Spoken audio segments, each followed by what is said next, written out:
స్ఫటికలింగానికి జరిగేటటువంటి అభిషేకంలో అద్భుతం ఇది అంటే జలముతో అభిషేకం. రెండవది స్ఫటికలింగం నిర్గుణ స్వరూపం. స్ఫటికలింగం దగ్గరికి వెళ్లి కూర్చుని దానికి జరుగుతున్నటువంటి అర్చన చూసినా, దానికి జరుగుతున్న అభిషేకం చూసినా అసలు పరబ్రహ్మము యొక్క స్వరూపము అవగతమవుతుంది. పరమశివుడు ఎలా ఉంటాడు అని వర్ణిస్తే స్ఫటికం ఎలా ఉంటుందో అంత తెల్లగా ఉంటాడు. స్ఫటికలింగం తెల్లగా ఉన్న దాని దగ్గరికి తీసుకెళ్లి మీరు ఒక ఎర్ర పువ్వు ఇలా ఉంచారనుకోండి, స్ఫటికలింగం అంతా కూడా ఎర్రగా వెలుగుతున్నప్పుడు అసలు స్ఫటికలింగ వైభవం చూడాలి.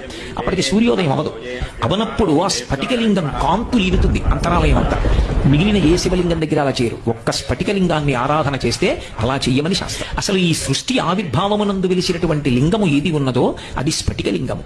స్ఫటికలింగం అంటే ఆయన తప్ప వేరొకటి లేదు. ఈ సృష్టి అంతా ఆయనే, ఆయన తప్ప వేరొకటి లేదు. కాబట్టి ఆయనకి స్థాణుహు అని ఒక పేరు. స్థాణుహు అంటే కదలలేనివాడు అని కాదు, కదలడానికి చోటు లేనివాడు. ఆయన ఈ బ్రహ్మాండం అంతా ఆవరించిపోయాడు. ఈ బ్రహ్మాండమే ఒక శివలింగ స్వరూపం.